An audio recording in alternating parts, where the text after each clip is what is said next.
they thought I had endometriosis, but of course they don't know until they open you up. Yeah. And instead I changed my diet and I focused on doing this inner work, stopped eating certain things and then all of a sudden I had no symptoms ever again. Yeah.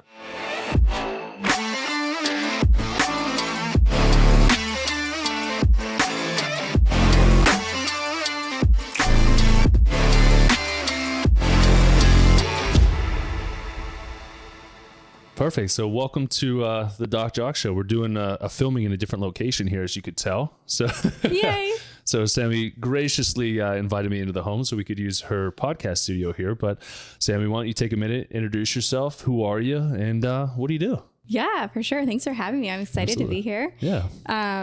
So I am a mom of two. I'm a wife. I'm an entrepreneur. I've been an entrepreneur since the age of 14. Okay. Started my first business. It was a t-shirt line, and I sold it in my high school foyer every lunch hour.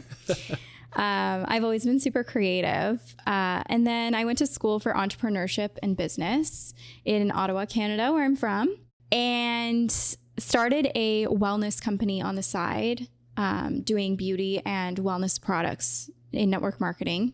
And then I also was a makeup artist and doing hair. So I opened a makeup academy with my sister, and we were teaching and certifying makeup artists for 4 years. So I've done a lot of things, but throughout that, basically over a decade, while I was doing hair and makeup, while I was going to school, and while I was doing the academy, I was also building this network marketing company. And year 10, I made it to the top of the company, top 1%. And that was like my no matter what goal. I was like, don't care how long this takes me, I will get to the top. Took me 10 years, got to the top. That was great. And then over the last few years, I've really felt like I had to have a new challenge. Like I got really good at that. I got really good at coaching people. I learned so much about business. I learned so much about people. I learned so much about communication. I learned so much about leadership. You know, I really grew over that decade, but I didn't feel like I was growing anymore. Like I kind of felt stuck, and it was a really hard shift for me because I think I had so much of my identity wrapped up in this is what I do and this is what I have to do for the rest of my life because I've promised everyone that I will never quit. Right. And so, and I don't not do it, but it's not my focus. You know, I still love the products. I use them. If someone needs something, I'm like, yeah, for sure. It's great. But I wanted to do something that was expanding me in a whole new way.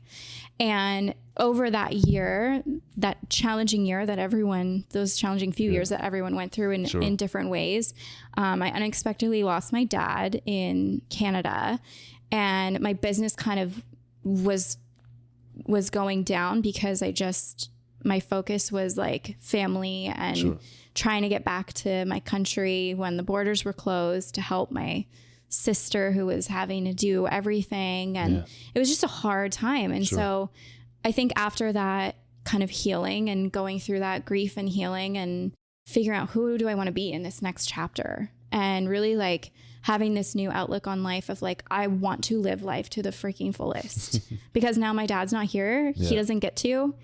I want to, like, you know, I think a lot of people, and it's hard, and I'm not, everyone has their own grief journey and there's no right or wrong. But I think for me, it was like, I really tried to be intentional that because I didn't have him here anymore, I wasn't going to not live. I was going to live even more. And so Dylan and I, my husband, we had this one conversation driving right around here. Because when we're frustrated and stuck, we just go on a drive. Yeah, absolutely. And we always have great, deep conversations and get to the bottom of things when we go on a drive. So we were doing that. And I was like, whatever is my bliss, like, I'm just going to do that. Like, whatever excites me, whatever lights me up, I'm just going to do that. Like, I don't care if it's a whole business. I don't care if it's just like here and there. Like, I'd love to run women's retreats. I have my book. I'd love to like start a course with that. I would love to I love to cook healthy food. So like maybe someone in the community needs healthy food. Like I could just make food for people. Like I was literally open to anything if it lit me up. And I had been really passionate about, we had both been really passionate about functional mushrooms for a while, because 3 years earlier, when I was postpartum with my daughter, I went to a naturopath and she prescribed me with only one thing, and it was a functional mushroom supplement. And literally after I took that, I was taking that every day. It was just a capsule, and I wasn't getting sick anymore. I had so much energy. I felt so good. Like it literally, it's like it helped me get reborn, be reborn. It was amazing. And so we just got into this conversation after we were talking about following our bliss. And he was like, what if we started a mushroom company? And I was like, what? Like, what are you talking about? You know, I've studied business for so long. I've done all these businesses, but the last thing I ever thought I would do was a product, because there's just so much, like there's so much you have to learn. And it feels like there's more risk because you have this tangible thing you have to sell and make. And, you know, there's like so many moving parts. And so I was like, at first I was like, no, like, what are you talking about? And he was getting lit up. Like he was getting fired up. He was like, we could do this, we could do this, we could do this. And we got home from that drive and I literally like designed the labels, designed the logo, like got the website, like started ordering things. Like we just started buying, like, and it was almost like we had to just do it in that moment. Yeah. And spend a bunch of money on stuff to be all in. Sure. Right from the get-go. Cause we were just like, if it's our bliss, it's going to work out. Like, and you know, that really like ties into the law of attraction, which is something that I've studied and loved for so many years, is like when you're on that highest vibration and in alignment with your best self, like you are only going to attract more of that. So now over the past 8 months of building our company, it's really been that test of like when something is stressful and feels like struggle, like we're not on the right page. We have to let that go and we have to get back into our bliss, get excited again, and then things start flowing and working out. So it's been just a beautiful journey, and it's a new chapter. Yeah. Well, I love that, because one of the things I like to talk about too, and you're like, we went all in right as soon as you got home, and there's another law, just the law of attraction, but the law of diminishing intent, which is like, that's why car salesmen try to get you to buy the car immediately. As soon as you're on the lot, don't leave because they're not going to buy. Right. What happens is every single, minute, hour, day that goes by, the intent to do what lit you up to begin with starts to dissipate. And then it's very easy to get distracted. You've got kids, I've got kids. So I know what it's like, constantly, needing and wanting your attention. Yep. But if you don't strike, then there's no follow through. And then you'll have some like anxiety and depression about it, like maybe we should have. And it's like, is it too late? And then it's hard to get that excitement back. Exactly. So yeah. I really love that you did it in the functional, I almost said medicine, but the functional mushroom space is great for functional medicine too, because there's a lot of different therapeutic ways that mushrooms can make an impact on the health. Right. And we know the root cause of disease, I think anybody would agree with this now, is inflammation. Yeah. And so many mushrooms are phenomenal with destroying inflammation. Super anti-inflammatory. Yeah. Anti-inflammatory, anti-tumor. Like there's so much promise. Antiviral, anti-cancer. It's crazy. Yeah. And up until this point, like I remember when my wife, Megan, met with you, I think that the day that she met you, she came back with these products and she's like, you got to try this stuff. She did, because she posted you trying it right when she got home, and she was like, my husband loves it. I was like, yes. Well, when I think mushroom blends, I go into it like, okay, I'm going to feel like I'm eating dirt from the earth. Yeah. Right? Because really up to this point, even if you have a capsule still has something like the mushroom dust on it. They don't taste fantastic. No. If you do teas and tinctures, like it's got a bite to it. Yeah. But when she put that together, I'm like, what the heck was this? Yeah. And so I'm like looking at it, and I'm like looking at the product. I'm like, how the heck did you do this? Yes, I love that. That makes me see, that lights me up. That's like, yes, that is our goal. Exactly. And I think people are like, that's what people are the most afraid of, is they're like, this is going to taste horrible. No. And then they try it and they're like, what? Yeah. Like, this is mushrooms? Yeah. And I never would have thought. I mean, you made a mock margarita. Margarita, yep. A little shameless plug here, and I'll taste it because it's delicious. And you can look at my face as I taste it, and I will not grimace at all because it's delicious. Tastes like a margarita. It does. Right? Better, actually, because it doesn't taste like margarita syrups. Tequila. And syrups. Tequila, but the syrups are always like sticky and just like really sugary, and you could tell it's bad for you. Yeah, that's delightful. Yeah, and it's fresh lemon and lime. Yeah, which is crazy. Yeah, so I love it. Yeah, so we got connected I would say nothing's really random, but obviously Megan had your products in the house. We still have, I think, 4 bottles sitting by our little coffee machine. So like we're constantly using it. But I made a post about, I think it was a podcast that I did, and you went nuts on it in a good way. And I messaged you, I'm like, why the heck don't we do a podcast on it? Because you had mentioned to me that you had wrote a book, and you had in your book, you talked about like the menstrual cycle and how, women need to start loving and appreciating their menstrual cycle. So I want to get your take on it, and share with everybody, like, what is your take on female hormones, the menstrual cycle, and how do you talk about that in your book? Yeah. It's an interesting thing because I think that it's starting to be more talked about it by women, especially in this like spiritual space. But I started doing this work about 8 or 9 years ago, actually. And it was my friend and I in Ottawa. We literally were sitting down at a coffee shop one day, and we started talking about our cycles, and we were like, cramps and blah, blah, blah, and complaining. And then we were like, hold on a second, like, why do we always complain about it? And literally within that hour, we had downloaded, and specifically my friend Nicole, she had just was getting downloads of like, it's this cyclical phase. Like we were talking about, how crazy is it that the moon's cycles literally line up with our cycle, and like they're connected, and the tides of the ocean. And it's like, we are nature, like we are a part of nature, and we've all forgotten this. And then we get these ads, even from, I remember as a kid on TV seeing the tampon ads where it's like, oh, your period's getting in your way and you're dirty and smelly. And like, here's our tampon that's filled with chlorine that you're going to put in your body. Just bleach that real quick. Yeah. And it, so that nothing can get in your way of like doing all the things you need to do all the time. It's like, and that's what we've been programmed with, is like, your period is annoying. It's uncomfortable. It's painful, which it can be. And I get cramps every month. So like, I'm not saying that, that it's not that way. I'm not trying to like say it has to be great all the time. Sure. But, I think that as I started to write my book, I realized that all these different dots connect. And one of those is the relationship with our body. And a big part of that is our monthly cycle. And we have this opportunity. What me and Nicole kind of designed was this course, this class that we started running every few weeks for women, where we would have this goddess circle. And we would talk about reprogramming your relationship with your cycle, your menstrual cycle, your moon cycle. And also for women who maybe didn't have a cycle anymore. So we really taught like the maiden, the mother, and the crone, or the wise woman, the phases.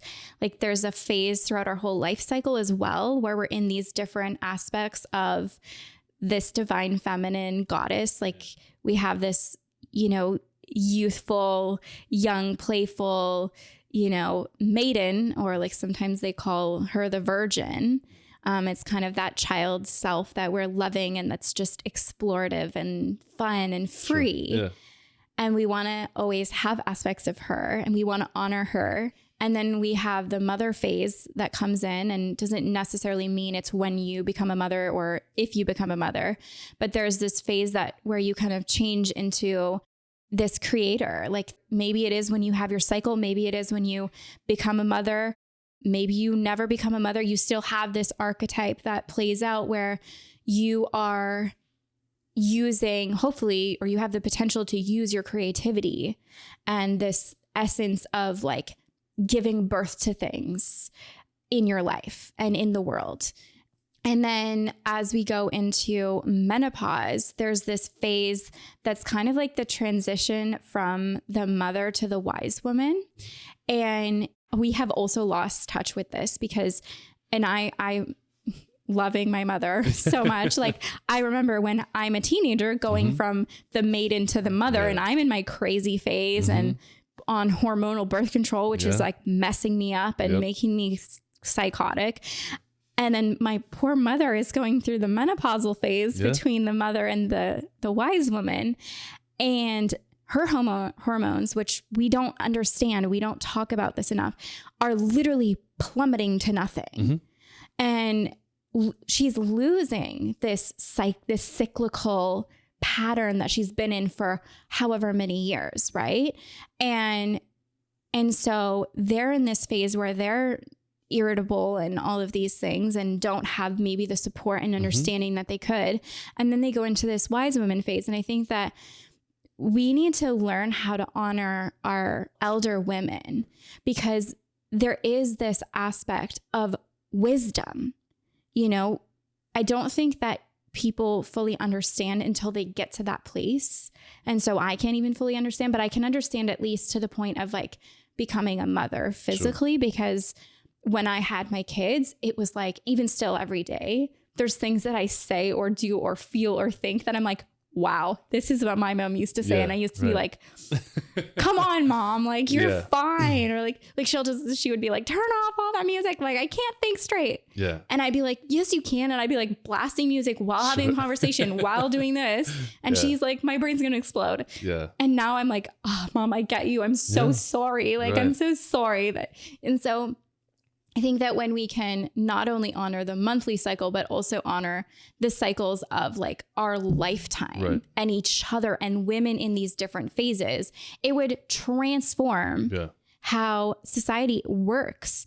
But going back to the menstrual cycle, Nicole and I, we kind of devised this or downloaded this idea of these 4 phases in your cycle. So during menstruation, which also can align, your cycle can line up with the moon cycle as well. And I think that a lot of people, once they start doing this work more intentionally, it does line up with it. So like a lot of the time, my cycle is either along with the new moon and the full moon, and then sometimes it goes off and then it switches and it's like, it's the opposite. So it's really interesting to like pay attention to. But anyways, the menstruation phase of the cycle is the shedding. We call it the shed phase.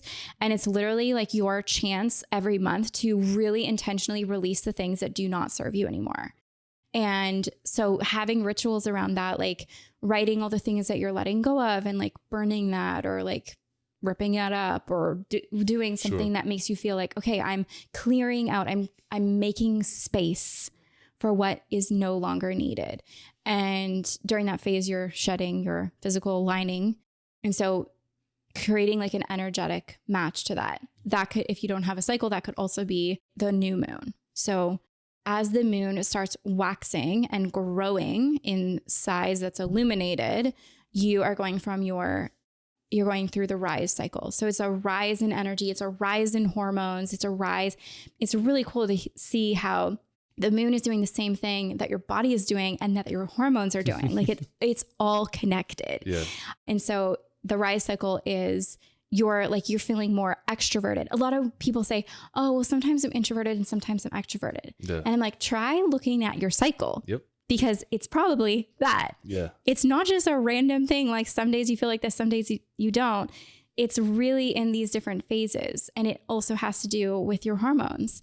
So as you rise, you're feeling more extroverted. You're feeling more social. You're like, God, I have this energy. I'm like, you want to be in front of people. So if you run a business, it's like where you want to book your meeting. It's where you want to book your social events. Like it is the time that you are feeling more out there, more energetic. Like maybe you have actually more physical energy. You might like have better workouts or feel like you can do more in the gym or whatever you do. And yeah, you're getting like this increase in a lot of hormones that you can probably speak to better than I can. Yeah. And I know at the top of that, you have your most testosterone, you have your most estrogen, and everything is kind of like you have your most luteinizing hormone as well, obviously for ovulation. And so it's kind of this rise, and you can utilize that to plan your months accordingly. Then you have the seed phase, which is ovulation or new moon or full moon. So that is like the top of everything, basically, like top of your hormones, top of your energy. And it's where you're planting your seed. So physically, as you know, you're ovulating, you have the potential to create a new human at that time. But energetically, you also have the potential to plant the seeds for what you want to sow in the next few cycles. So it's really about like your intentional time. Like, this is what I want to create. This is what I want to call in, and having rituals around that. And then you have your dive phase, where you are going.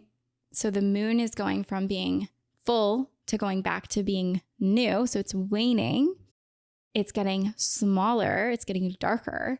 And like the moon, it is the time of inner reflection. Like, the moon is reflecting the sun. And if women are connected to the moon, we are really good. We have this power to be reflective. And so we can go inside and really like work on ourselves and grow and take inventory on what's going well and what we don't want anymore, getting ready for that next shed phase. So that during that time, you will probably feel more introverted. You'll probably feel less social. It's those times where a lot of times you're like, I just don't feel like going. Like, I just want to cancel my plans. And maybe instead of feeling bad about that, maybe you should honor that. Yeah, maybe you should say, exactly. Hey, listen, I'm in this part of my cycle and I'm just not feeling the energy, but can we plan a time during this time where we can get together? Right. Yeah. And it's so funny how a lot of women who spend a lot of time together, their cycles match up too. Mm-hmm. We don't learn about any of this.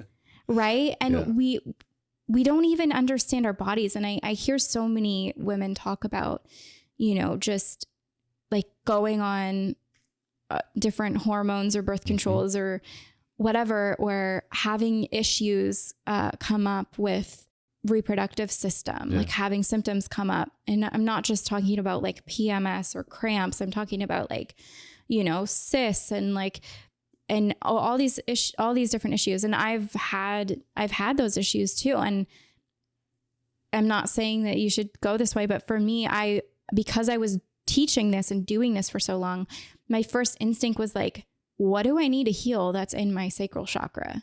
And that's all about relationships, money, past relationships, like sexual trauma or like sexual anything. Yeah. Finances, security, like familial kind of generational stuff, whether that's on the mother side or not. And so I really kind of went into, or it was also after I gave birth. So it was like dealing with and healing the trauma that I had from birth. So I did that energetic work more. They thought I had endometriosis, but of course they don't know until they open you up. And instead I changed my diet and I focused on doing this inner work, stopped eating certain things and then all of a sudden I had no symptoms ever again. And I love that you share that on the podcast that you had posted.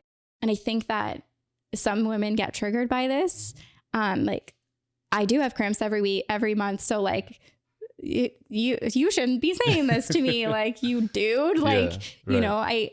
I get that, but like, I think that your intention is to try to always help. Yeah. That there could be a better way. And like, are you open to trying something new that might make you feel better? And I know that because I ran a wellness program for over 10 years and coached hundreds of people through it, if not thousands. And one of the biggest feedback that I got from women was, I don't have cramps this month. Mm-hmm. I didn't even know I was getting my period because I have no PMS. Yeah. And the biggest thing that I was doing with that program was like, you're avoiding for 30 days to help your body reset gluten, dairy, alcohol, sugar, caffeine, and highly processed foods. So you're basically eating a very clean, whole food, organic, predominantly plant-based diet and not having these things that are inflammatory. Mm-hmm. That's what they are. They're inflammatory. So it's like, oh my gosh, what you said about inflammation, it's like, there are things that we can do. And you already know that not everything you share is going to be for everyone. But I think that it is an important conversation that we do need to have more, because we are so disconnected from our bodies, from ourselves, from each other, from nature. And we have these gifts every month as women that we don't even know about and we're not utilizing. And so that's the biggest part of my book. That was a long tangent, but no, there wasn't it a tangent. is. It was perfect. Yeah. I mean, with the cycle and things too, one of the things I love to speak on and try to do, and I know it sounds weird because I'm a guy and obviously I don't menstruate. Hopefully I never, if that happens, I'd have to run some additional tests to figure out how that happened. But it's all about I want to say re-empowerment or empowerment, because I feel like when women are born, when girls are born, there's a sense of power with them, whether you are aware of it or not. Like I have a son and a daughter. So like my son, obviously he operates on a different wavelength than my daughter does. And like, there's this like my son's cute, but like there's this beauty about my daughter. Like she has like this energy about her. And it's like, I don't know if that's like her own little sense of empowerment. She's very opinionated on things, but like you have that. And then as soon as you get to your menstrual years, when you go through that next phase of things, when you get your first period, it's like moms that have been suffering or don't understand their bodies throw that trauma onto them, and then it disempowers, it removes the power away from them to make it be like, well, there's nothing you can do. I've dealt with this. I fought this my whole life. The only thing that you can do is take Advil or Motrin or Excedrin or take birth control. And then fingers crossed you make it okay to menopause, but trust me, menopause is even worse. Exactly. Yeah. And that is literally what we hear. Yeah. And so then again, we trust our parents until we learn that, our parents are doing the best that they know how to do, but they were missing information. And also that is the quote unquote reality for most people. Mm-hmm. So which is why what we say is inflammatory. And like, it doesn't have to be that way. Yeah. And I mean, it's horrible. And I feel really bad. And I have this conversation at least once a week with Megan. I'm like, what you guys go through sucks. Like the information, not like your hormones, but like the information that you get, everyone destroys you on the information, the ads and like, oh, use this one. So that way you're not running away from a meeting, and don't let your period get in the way of you conquering the world and whatever. Exactly. And like, it's like, gosh, don't we have enough on our plate to try to be everything already? Yeah. I don't know if you probably didn't, but the Barbie movie, I haven't seen it yet. it's actually so good. And there's this one part, and sorry if this is like, what's the word? Giving it away. You know what I mean? Oh yeah. Spoiler. Spoiler alert. Yeah. But there's one part where America Ferrera does this like monologue where she just like explains all the pressures on women, and all of them are just like, oh my God. Yeah. Like that's how it feels. It's like, you have to be, pretty, but not too pretty. You have to be skinny, but not too skinny. You have to be this and not this. And, you have to like have I don't know all the things. I'm not going to do it justice, but like, and then you think about that where it's like, oh yeah, here's our solution. And most of those companies are owned by men who are like multi-billionaires from selling us personal care products, for women. And what I learned through doing research in my book is like, so many of the products on the market, like tampons, pads, all of that, they're loaded with chemicals too. Like they're loaded with like bleaches and chlorine and like all these things. And then we're putting that inside our body where we have, our skin is absorbing everything. Like, and then we wonder why we're having issues. Like not only what we're eating, not only what's in the environment, not only the way we talk to ourselves, the way we, but then we're also using these things that are just not even natural. Yeah. And wondering why we're having such bad symptoms. It's like all of it is creating more inflammation, which is what's causing the pain in the first place. So I really tried to highlight in my book, there's a lot more coming now. It's like the whole thing is changing, which is really nice. There's a lot more companies that are doing women-owned companies for like made by women for women. Yeah. There's one that's like made by people with vaginas for people with vaginas. Like they're literally playing into it so much, which is awesome. And they're doing like all organic cotton, no chemicals. Like there's a lot better things coming out, but also they're expensive. Like we have to spend a certain amount every single month on products, unless you use like one of those cups, which can be great for some people and don't really work for other people. It just depends. But it is changing. Like there's a lot of women who are getting passionate about this stuff, and they're trying to change the industry, because up until a few years ago, it was literally the only options were like these huge $1 billion all men on the board of directors and running the company. And it's like, you're just making money off of us and then making us feel bad about our own bodies. Like that is wrong. Shaming you. Yeah. It's wrong. Which is a low resonating frequency as well. Right. Shame. Right. Yeah.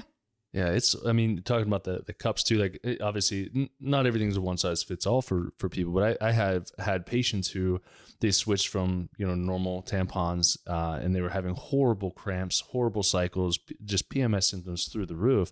And in 1 month just switched to cup and had none of them the following month. Yeah. And it's like, well, if you're putting something inflammatory into something so intimate, what do you think is going to happen? If you do that every single month for a week, that's a lot. I don't know the math over the year, but that's a lot of days that you're doing that. And that's not fair. It's like, I'm glad whether it's female or male, like if the men who own these companies are listening to this, get your shit together. But you guys and shouldn't get some women to talk about it, to help give perspective. Because if you've never gone through it, right? Like, how are you going to design it? Like, I could imagine being a guy in the boardroom and then like, what are we going to do? I don't know. That period is annoying. Let's just shove something up there and make it stop. Like, oh my God. Like, and that's probably the philosophy. How horrible is that? Yeah, that sounds horrible. Yeah. And it's crazy because I do talk about in my book that in different cultures, there was different rituals or beliefs around menstruating. And so in certain cultures, they were really negative, and there was literally like, this actually still happens in certain places in the world where like, if you're bleeding, you're seen as like dirty, and you go into this like hut and it's not sanitary at all. Yeah. And women literally die in there because of just infection, and just you're not allowed to go to school. You're not allowed to participate in society. So like, that's a sad thing that happens still. Yeah. However, there's also cultures, there's certain Native American or indigenous tribes who actually revere it as like this is your goddess coming out. Like this is your, like, you changing to that mother phase, and create this huge celebration, like honor the girl who like first gets her period. They're like celebrating her, like literally treat her like this goddess. Like it's almost like a quinceañera for the Mexican, 16 or 15 or 16. It's like they revere these women. They celebrate them. They make them feel like a goddess. And there's other ones where they have other amazing rituals and celebration around women. Or there's certain ones where it's like during your period, you will go to this another type of hut or like a red tent type thing where it's like you're going to the spa, like you're going to be taken care of. You're going to be, which is how it should be, right? It's like, I heard this one woman who's like a hormone specialist talking about how the way women should be allowed to work. And it's like, basically, instead of working like 9 to 5 every day, like men, because that's kind of their hormonal schedule is like a daily thing, a daily cycle, whereas women's is more of the monthly cycle. So like, imagine if women could work for those first 3 weeks or like whatever. And then right before their period, when their hormones are crashing and we're having the most, maybe not the most challenging symptoms, but like when we really need to be in rest mode. And then during those first few days of the menstruation, like you get that off every week. Like even instead of having weekends, like what if it was like actually made, I mean, I like having weekends, but it's just interesting to have those kind of conversations to be like, is there a better way for us to also be supported in honoring ourselves during our phases? But I think that for both of us, the goal is to help women reconnect with their body. Like, ask the questions to yourself. Like, we don't need to tell you, oh, you shouldn't be feeling this, or you shouldn't have these symptoms or whatever.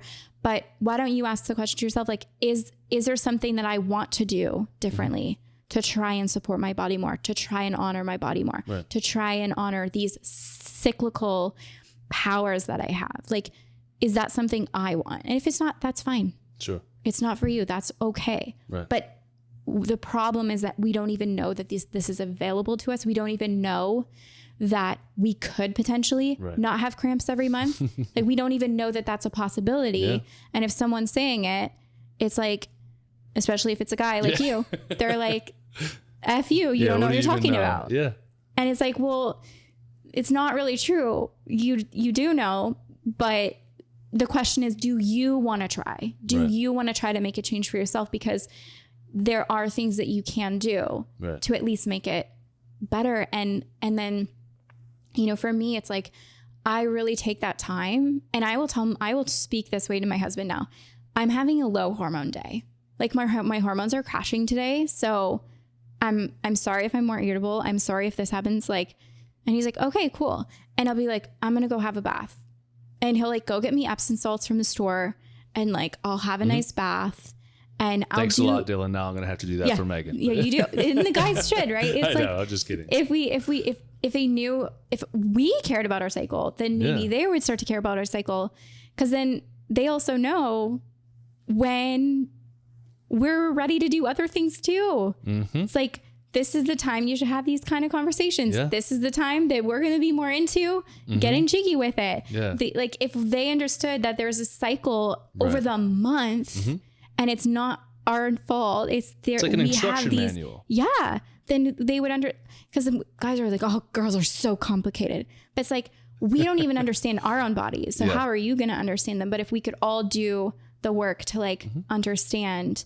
I have this really cool app on my phone. I'm not affiliated with it at all, but it's called Stardust. Okay. And there's a lot of different period apps and trackers, but I really like this one because and again, it's so cool that me and Nicole started doing this like so many years ago. And now so many people are talking about this, like in so many different ways with different terms and stuff. But in the app, it starts to track your period, but it also shows you where your period is at with the moon cycle.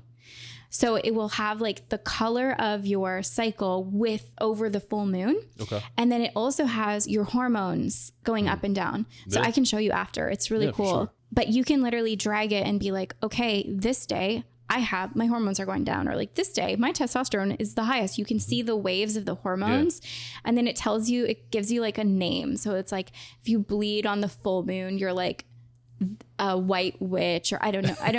And if you bleed on the waning moon, you're like a purple witch, or I don't know. Sure. I don't know if that's the right, like, something like that. But it's like, it gives you, and then it's like, gives you all of these characteristics. So it's almost like hormones, astrology, menstrual cycle, moon cycle, all in one, and it like customizes it to you. It's really cool. That's awesome. There's a lot more tools that people can use to, I feel like, dive into learning more about like how to take care of their cycle and optimize their life using their cycle, which is what I like to teach. Yeah, because if you think about it too, like just opening the conversation too between husband and wife, or spouses, or boyfriend, girlfriends, like women are confusing when you don't choose to talk about what is confusing. So talk about the elephant in the room, right? So like if you have an app that you're tracking your stuff, the husband, you can invite them in, can also know that too. Yeah. And like, because I know Megan is very open with where she's going and things, and I know if she's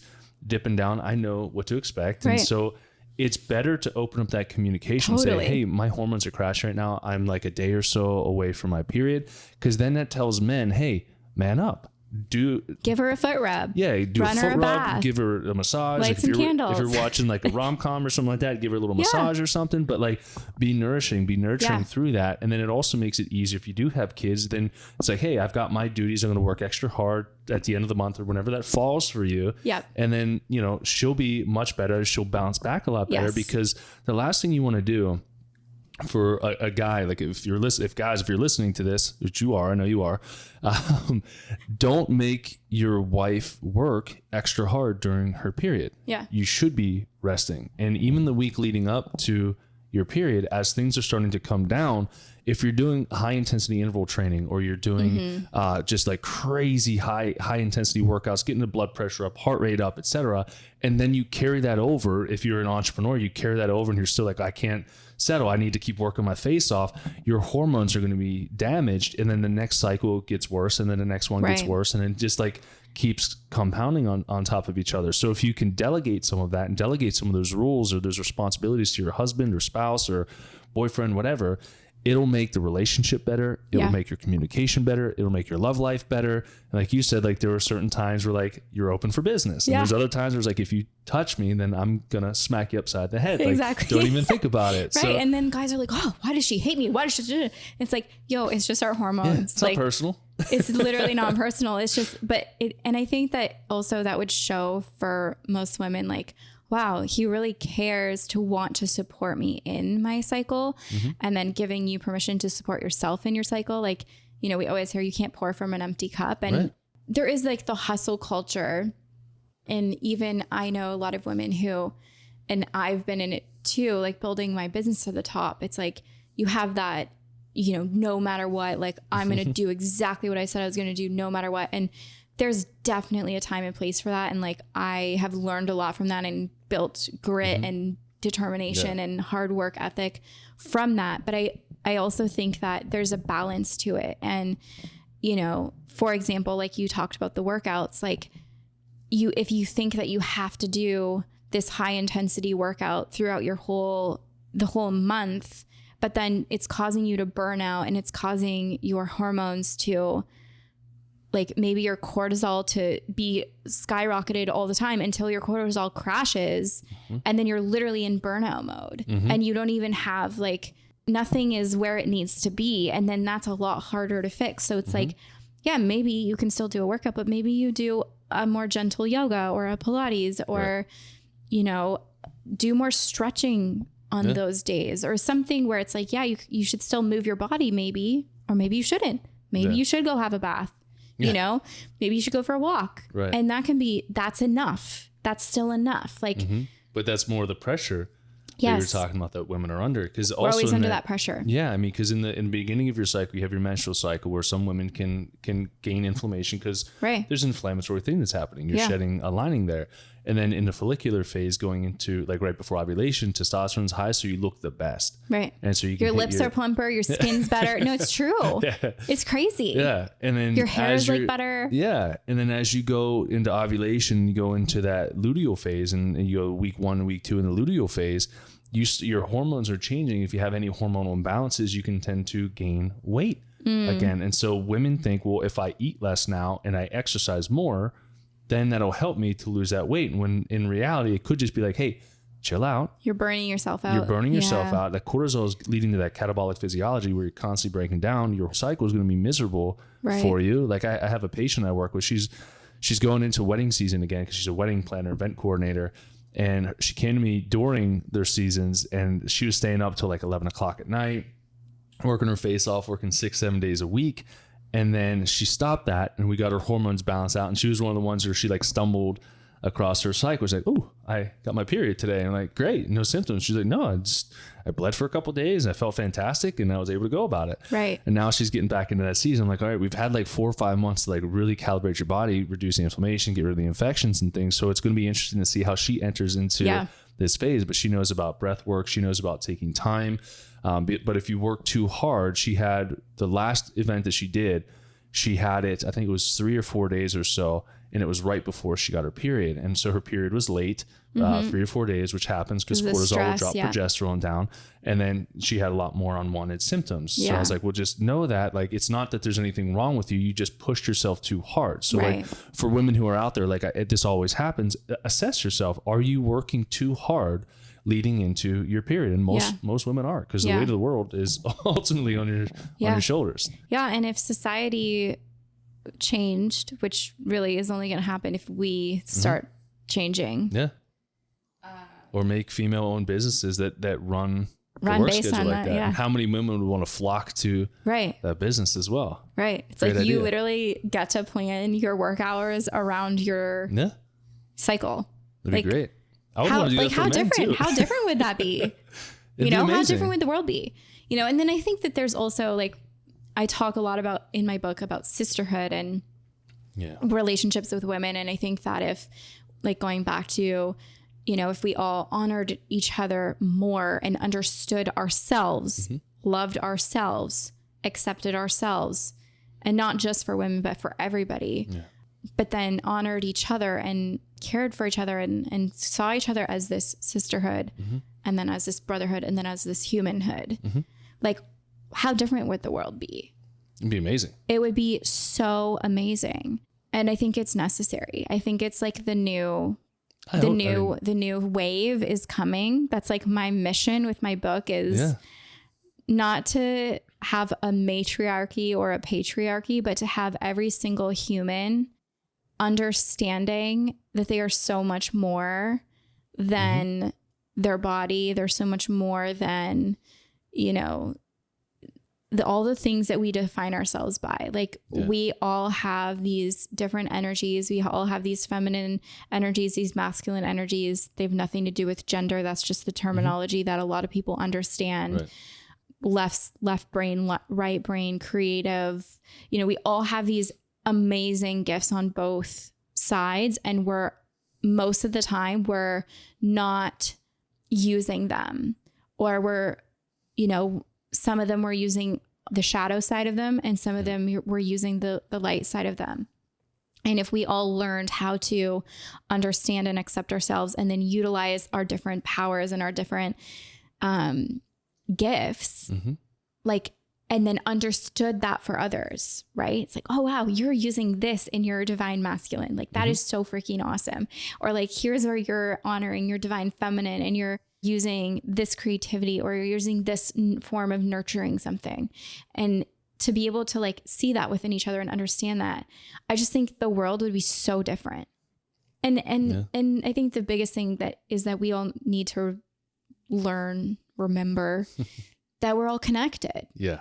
The end of the day. There's no separation. There's not me and you and them and those people and us.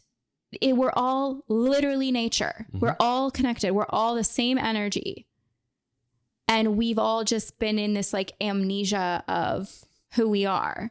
And if we all woke up to who we are and that we're all one, and we started to treat each other like we would treat the person we love the most in the world, even if they're a complete stranger, like our entire world would change. Yeah. The frequencies would change. The vocabulary we would use would change. People would be happier. Kids would be happier. Like everything. I mean, this is like the best of all worlds, is if we can get all of this to happen. I mean, really, like if we respect, because I one of my friends, Rob Murgatroyd, do you know who Rob is? No. Super good dude. He moved his family from California over to Italy. They're in Florence. Oh my God. See, like that's what I want. I'm going to Italy in 3 weeks. There you go. And we talk about it all the time. Like we're like, let's just like, we're going to build our company and then we're going to like travel around the world and homeschool our kids by like taking them to, like, if we're learning history, we're learning about the Colosseum, we're going to the Colosseum. If you want to learn about like the ocean, like we're going to Australia and we're going to the Great Barrier Reef, or like, you know, like creating experience. So, okay, I need to hear about Italy. So he moved his family over there. I think it's been a year that they've been there. And he made this post that this one person was like talking down to them and basically told him that his daughter needed to marry rich, because he basically showed his daughter that he gave up on life. And what? Yeah.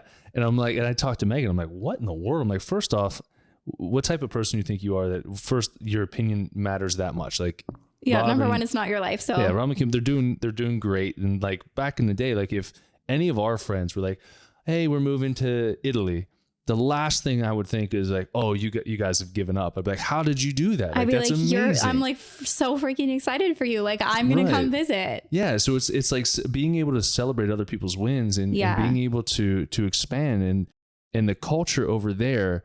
It's so much more. Like I remember when Megan and I went to Italy. We went to London, Italy, moved around in there, which was awesome. It was like 2 weeks of just amazingness, and like the culture was amazing. The work ethic was amazing. Like we were in London, we got lost going down one of these streets. We love London, so if you get a place in Italy, we'll get a place in London. Yes, we can switch. Yeah. Kids are the same age. We'll homeschool in the same way, but we stumbled down this back alley, and we saw like 4 or 5 restaurants, bars and stuff full of people that are just like in suits. They're dressed very nice. They're like, oh, we're all getting drunk right now. It's lunch hour. And like, we only have to go back to work for like another hour, and then they get to enjoy the rest of their day. Yeah. Because they're about, you don't live to work. You work to live. Yeah.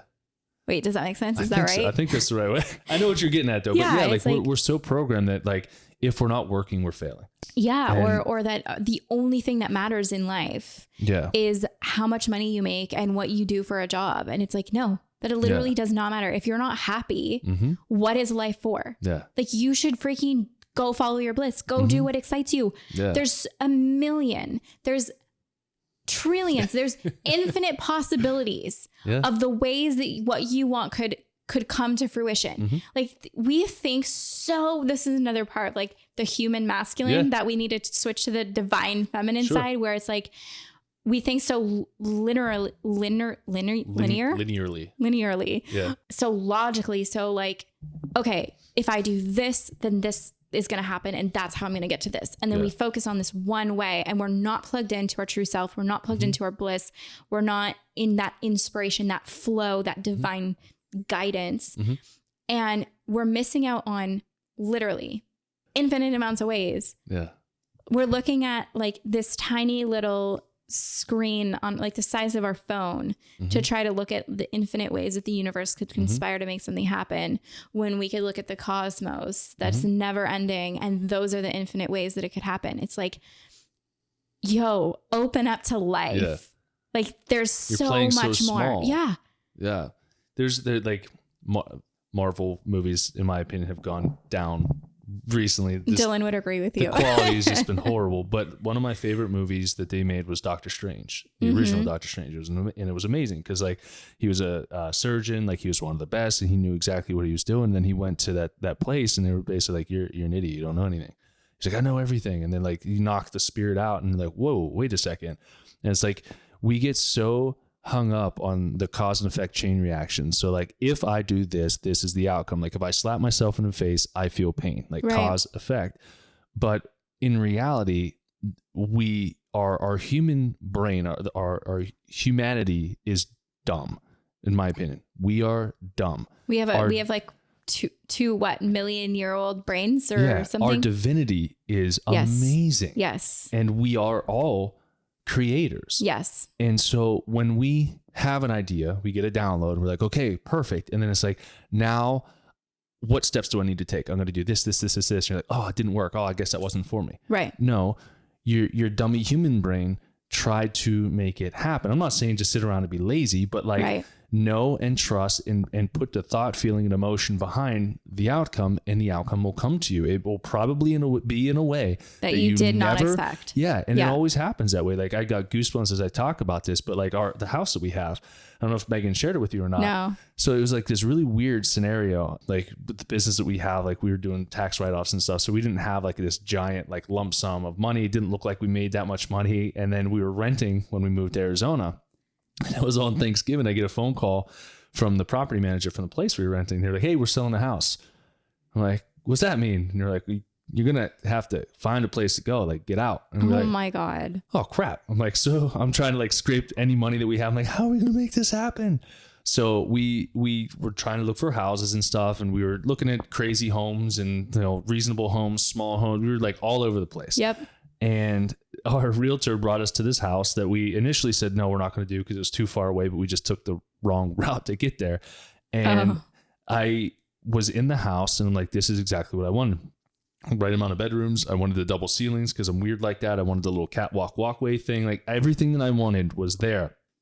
And so we would hang out. The kids would go down for sleep. We would hang out at night, and then I would meditate, and I would close my eyes, and then I would feel myself. I measured, like Megan will testify to this.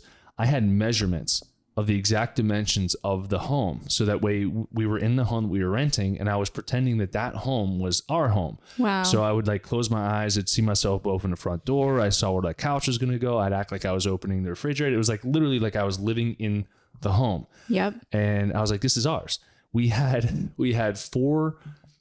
denied 4 times for loans we had one guy basically said like we were going to have to put like, I think it was like 120,000 down, which we didn't have. Yep. I'm like, no, I know that this is ours. Like I'm already currently living in this home. Like this is already occupied. Yep. We just have to figure out the way. And so we just kept working on it and kept working on it. And it happened. Yep. And the down payment was very reasonable compared to what we were supposed to. We're in the house. It's been a beautiful home to us. It's perfect. It's exactly what we wanted. But if I would have let my monkey brain try to get in the way and manhandle it myself, yep, I would have probably either done it wrong or lost out on the house. Right. So we have to trust that power. Yeah. Yeah.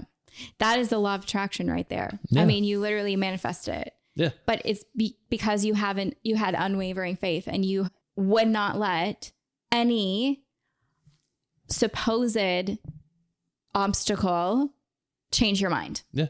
And we all have that power to do that with anything. Mm-hmm. That's like me with Dylan. Yeah. I was like, that's my husband. I was like obsessed with him for like years. He was like my best friend. I told everybody all the time. I was like, yep, that's my husband. I'm going to marry him. We're going to have 2 kids. They're going to both be girls and we're going to travel the world and live in lots of different places. And I'm so excited. He had no freaking idea, but I told everyone. Yeah. So then when my friends would meet him, they're like, this is the guy you've been talking about for 2 years. And he's like, it's like over his head. Yeah. I just knew it was like, I don't care if he doesn't like me. I don't care how it looks. Like he would text me and I would be like, oh my God, like freaking out. He would text me and be like, hey, Sammy, how are you? Yeah. And I'd be like freaking out. And then I would answer and then he wouldn't answer me for like 3 weeks. Oh, geez. But like, I didn't care. Yeah. Because I just knew, I was just like, yeah, it's fine. Like it does. I did not change my belief or my vibration. Yeah. And I also wasn't like fully only attached to him. Like I was like, if he doesn't, then it's only going to be somebody that's even better of a match for me. But I just knew like it didn't matter. People were like, Sammy, I think you're a little bit delusional. Like he doesn't like you. Like, you know, like he's not that into you. Like it was like that. And I was like, I know that it looks like that, but I just know. Yeah. And then it came to the point where I just finally, after like 2.5 years, I just told him and I was just like, yeah, I love you. Like I'm in love with you. And I just know that like we're meant to be together. And he was just like, huh, that's interesting. Like I've definitely thought of that before. Yeah. And then he's like, I think I need to like really like, you know, go into myself. He was like a big meditator and stuff too. Oh, yeah. And he's like, I think I'll know by March. And this was at the end of September. And I was like, okay, cool. And like, we were in different countries, right? So like we didn't see each other and not just like right on the border either. No. We would like see each other like every few months in different cities, like for different events. And then a few weeks later, he literally texted me and he's like, I can't stop thinking about you. And then we just started talking every day. And then after a few weeks, he was like, okay, like, I want to do this, but like, if we do this, like, I'm all in. Like, I want to get married. I want to have kids. Like, you're it. Like, you're the one. Right. And I was like, yeah, that's what I've been. Like, that's where I've been. Like, welcome to catching up. Welcome to the party. And then literally, like, we made it official, started dating, got pregnant in 4 months, got married in 8 months, and we just had our 6-year wedding anniversary, and now we're finally taking our honeymoon because we had babies right away. So we never took our honeymoon. So. We're going to Greece and Italy in 3 weeks for our honeymoon. But that was like the thing that was one of those things where I just knew and it didn't matter what, but that's how everything is. Like if we stopped letting what looks like reality right now, because the reality right now is the residual of your past beliefs and your past actions. So if we just focused on what we want and held that true, just like you were doing with the house, like knowing this is mine, like literally in your mind, it's like, there's no possible way that it's anybody else's because it's already ours. Yeah. Well, then the universe has to do that. Like that is the law. Mm-hmm.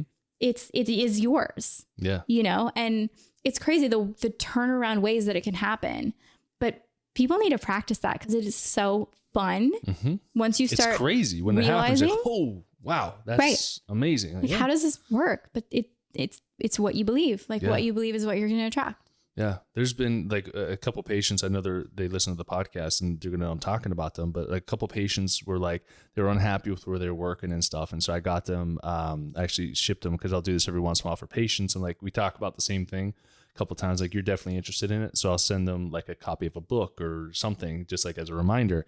But I got them The Breaking the Habit of Being Yourself and then Power of the Subconscious Mind. And so these two books, and the girl read it like in a month before we met for our next consult. And she's like, okay, so I've got this. I'm working on manifesting my future husband. I got this. She just got married. Yeah. In July, end of July. She just got married. They got their own, one's got their own cleaning business. She just started up as well. And she's like, I'm so much happier. It's so amazing. I'm like, awesome. I love that. So like they're learning how to manifest. And this is more like the Amish Mennonite culture too, where we talk about disempowerment in just the standard American, but like that culture, I mean, I love you guys to death, but your culture is like just steadily removing the power from women. But there's like this uprising, because I don't think you can, I don't want to say this in a mean way, but like, I don't think you can silence women for too long before they speak up and say like, enough's enough. Like, yeah. The way that I explain it is we've forgotten our power. Yeah. But we all have this little flame. Yeah. Inside that is like our memory of our power. Sure. And I think that what you're saying is like when that people are trying to blow out the flame too much, eventually we're like, okay, no, I'm freaking powerful. Don't do this again. We talked about the witches being burned. Yeah, exactly. It's like that was like the prime example of, greed and power and like negative human patriarchy trying to snuff out the powerful women that were healing people. Like they weren't crazy, evil demon witches. Like that is all fake. They were just like today, the like energy healers or herbalists or naturopaths. Like that's what they were. They were connected to nature, literally like the Wiccan belief or their main rule or whatever. I can't give you the right words, but is to do no harm. Yeah. Like that is their whole thing. It's like healing. It's like using nature, using botanicals, using what the earth has to heal. And it's crazy. Dylan was listening to Joe Rogan yesterday, and it was this guy who like lives in the jungle. I just heard bits of it, so I can't tell you the whole story. It was really cool though. He was like talking about living in the Amazon, and he was talking about these tribes these like untouched and like tribes that, they're not, nobody's in communication with them. And he was saying there's like maybe over 100 in the Amazon of different tribes that are just still, doing their thing. And, one of the things that he said is like, it's crazy that they survive in the jungle. And he's like, we don't know, but like they must have all of these tools and understanding of how to use nature and plants, because he's like, if a normal person goes out there, like they're dead. They're dead. Yeah. In a day. Yeah. Like he's like, how are they not getting infections? How are they infections, predators? They have the most predators per capita, I believe, in the Amazon. Yeah. And this conversation was so cool because it was like, that was these women that were using herbs, and there's a lot of Aboriginal tribes that do the same. They have these medicines all around the world in different parts with like, oh my gosh, that's all we've lost connection with. But guess what? The political churches didn't like that. No. Because you had to people only were be going healed to in women. Church, not outside. Exactly. Yeah. Yeah. And so let's kill them all. Yeah. And makes sense. The statistics are different, but I know that from what I've researched, it seems like the numbers are between 80,000 to 300,000 women were innocently murdered. But nobody talks about those. No. Though. No. Yeah. No. The Amazon, there's a show on Gaia. I don't know if you guys saw that. love Gaia. So I think it's called Transcendence, but the one guy's talking about ayahuasca, and you combine two things to make ayahuasca, and they're like 300 miles apart. And it's not like this special vine. It's not this special berry. It looks just like anything else. And like somebody had to have been called to be connected to the nature, to be like a download, right? Right. Maybe a dream, because a lot of them had very strong dreams. Right. There's less blue light, EMF, all that stuff. It's just nature. Right. And they're like, oh, if we combine these two, then we can have this. Like, how did you know the dose? How did you know how long? How did you know where to find it? Crazy. Like, did you mix other stuff and everyone died? Like, how dedicated were you to finding this stuff? And he goes into like different herbs. And I'm herbalism is like my thing. I love that. Freaking love herbs, which is why I love mushrooms. Yeah. As I'm like pointing over your little stash over there. Yeah.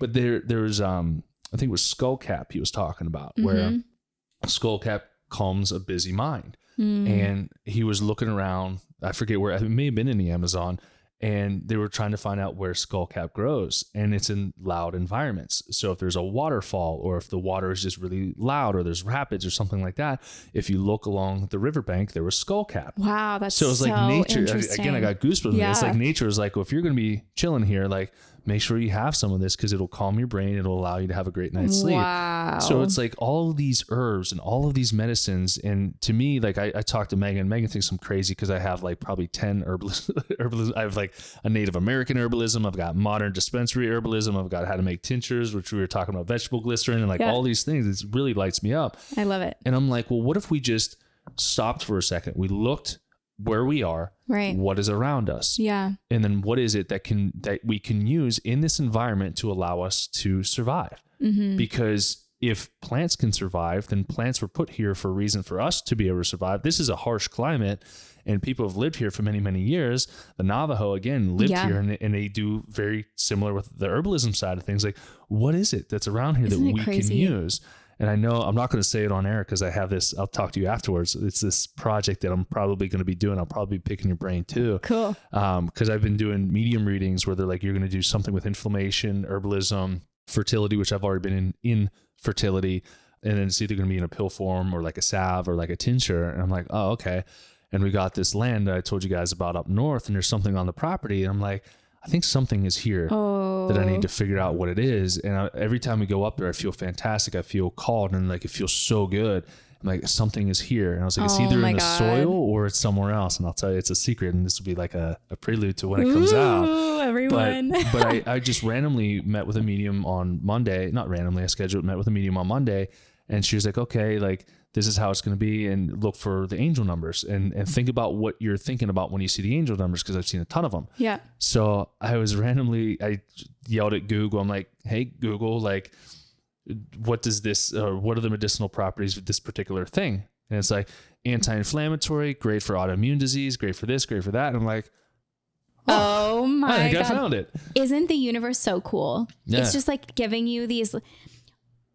But most people don't even wake up and find the signs. Like, we're always getting signs. You have to have that childlike curiosity, because if you don't, I mean, being an adult, you get it removed because you're working 9 to 5. Yep. You're miserable till you retire, and then you die. Yeah. Right? Like, the number one cause of death in retirement to me is retirement. Yeah. You have no purpose. Yep. You don't know who you are outside of your job. My dad literally died 2 years after he retired.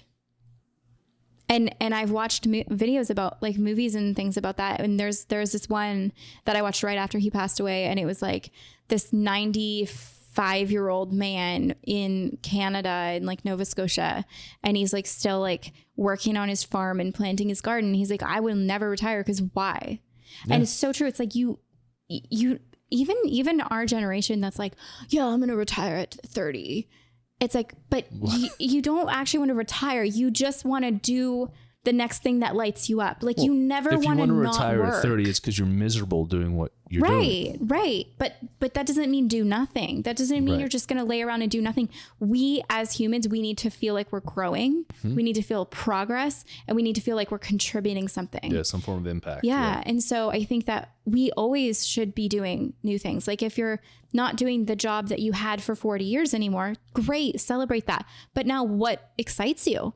Mm-hmm. Like, don't just do nothing. Yeah. Right? Like, what are you going to do now? It doesn't mean it has to be a job. Like, maybe it is going and traveling the world. Maybe it's like, I hear about retirees going and living on a cruise ship and like for like years, and they just go see the whole world. It's like, okay, great. Well, at least you're doing something where you're enriching your life. Sure. And maybe enriching other people's lives back. But yeah, I totally agree with you. Like, after my dad retired, I kept being like, let's get you painting again. Yeah. Let's get you, let's do something. Sure. And that didn't happen, unfortunately. But yeah. Yeah, I mean, nature is amazing, and the retirement piece, it plays a huge role in, again, what are we doing? What is our purpose? And our purpose isn't just to work to retire. Yeah, no. Right. And I think that's what, like, we have record high levels of anxiety and depression and these mood disorders, and we're doing these soul sucking jobs, and we don't feel anything. We don't feel growth. We feel disrespected. We feel like we're overworked, underpaid. Yep. Some people are a little bit too entitled to get paid, but for the most part, like, we barely drag our butts through life, and then we hit that retirement age. It's like you're miserable forever in your peak years, and then when you're older, if you don't take care of yourself, which most people don't, it's just miserable on the other end. It's like, what do I do from here? Right. So, like, I want to segue, because I know we've been talking. I could probably talk to you all day long. I know, me too. I'm loving this conversation. But with the blends, and again, talking about, like, the being able to overcome stuff, adversities, using nature to heal, and mushrooms are one of the most popular, in my opinion, one of the most popular things that don't usually taste good, but taste delicious with the Ananda formula that you guys have. What are the mushrooms that you chose to put in there, and why did you choose those mushrooms? Yeah, good question. So we chose 4 mushrooms. The first one is lion's mane, which I know you know about, but I'll give everyone an overview. And if you want to add anything, totally feel free. But lion's mane is really known for neuroregeneration. So it actually helps your brain make new connections, rewire, can help with, like, rebuilding your brain cells and things like that. It also has been shown in more recent studies to potentially have impact on degenerative diseases and dementia potentially. And also there's one really cool study for women in menopause, actually, where it showed a significant increase in their happiness and a reduction in anxiety and stress. Beautiful. So really, it's like that. We call it the brain booster mushrooms, all about the brain. And again, it kind of looks like a brain when you're holding it. It's really like cool. A big, and it's like kind of strandy. So, like, if you rip it, it's kind of like little strands. It's kind of like the connections in your brain. Then we use reishi, which is an adaptogenic mushroom. They're pretty much all adaptogenic in some way, but adaptogens are basically like, they help you with your stress response, getting you into that calmer state. A lot of people feel after they take our product, like within 20 to 30 minutes, they're like, I just feel really zen and calm. And I'm like, yeah. And, I think sometimes people like, because we always talk about it gives you energy and it makes you feel calm in one. So people are like, but can I have it like in the morning, like, or I'm going to fall asleep, or can I have it at night, or I'm going to be staying awake? And it's like, no, it's not. It's actually none of that. It's just this reconnection to yourself. So reishi is, all of them have crazy anti-inflammation things like what we talked about. Some of them have anti-cancer, anti-tumor, antiviral properties. So there's so many different things that we could talk about, but we call that one the prana prodigy, because in a lot of ancient traditions in India and in traditional Chinese medicine, they have used reishi because of the belief that it increases your life force energy. And so I know that they even they call them reishi babies. Okay. And they look for women who were taking reishi during their pregnancy. Oh, cool. Because apparently their babies are like seen to have more life energy and like more enlightenment. So that's interesting. Cool study, I can't validate that at all, but like, I think it's really cool. So that's reishi. And then we have turkey tail, which is a super immune booster. We call it the immune mushroom. And basically right now here with certain naturopaths, but also in actual hospitals in Japan, they use it alongside cancer treatment because in studies, it's shown that it increases your T cells and your natural killer cells and your immune repair significantly.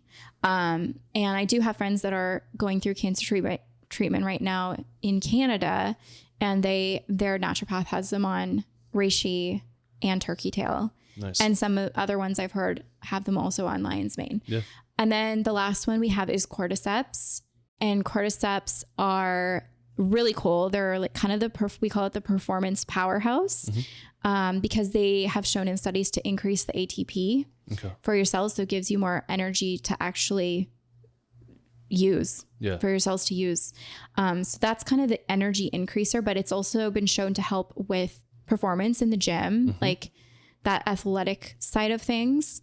It can help increase your libido or balance that out. It's kind of like the energy mushroom, but again, they all have so many different benefits to them. Yeah. So the way that I see it is like, this is like a all-in-one total wellness supplement from mushrooms, which is kind of what I was taking when I first got introduced to mushrooms when I was postpartum, which all ties back into this, because for me, it was like my hormones, my adrenals were like all overworked. Yeah.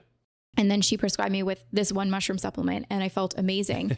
So, you know, I do think that that was part of the passion that was lit back up when I was like, we can actually make our own. Yeah. And, you know, it was hard to figure it out and it took us a while, but once we figured it out and it tasted so good, we were like, we have to do this. We have to do this.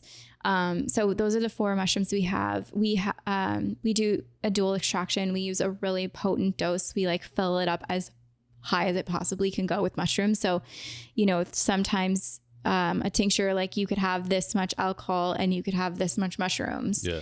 We literally fill it up. The top. So it's about a 1-to-2, 1-to-3 ratio. Beautiful. Because we really want people to feel the effects when they're using it. And then we also do a water extraction too. And then maybe we'll do a glycerin extraction in the future so that we can offer a fully non-alcoholic product. But what's cool is that when you dilute the product into liquid in 8 ounces, it's about a 0.23% alcohol, which in the United States is considered non-alcoholic. Yeah. And so our kids drink it. They love it. Yeah. They're healthy. They've only gotten sick once since we started 8 months ago, which has been definitely. I still can't believe it's only been 8 months. It's crazy. I feel like we've learned so much. Like it's like every day is like a whole new world of learning and growing and figuring things out. But you know, that's what we came here for. We came here to expand and grow and learn and make a positive impact in the world. So that's what we're doing. Where can you find all of this stuff? So our website is anandaelixirs.com. You can put it in the show notes, I'm sure. Yes. And at Ananda Elixirs on social media.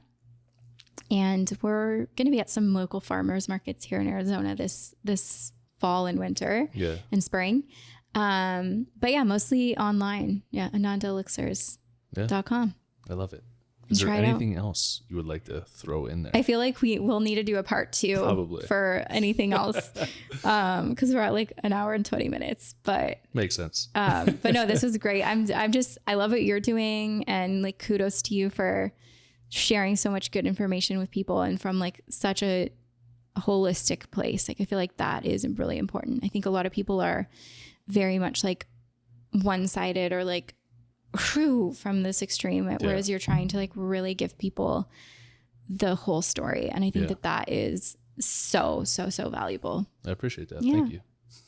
Thanks for having me. Absolutely. It was a pleasure having you. Like I said, we could do a part 2. We can get like Dylan on, get Megan. That would be awesome. There's room for 4 microphones, so we can totally we'll have to upgrade. That'd be awesome. Awesome. Cool. Thank you. Yep.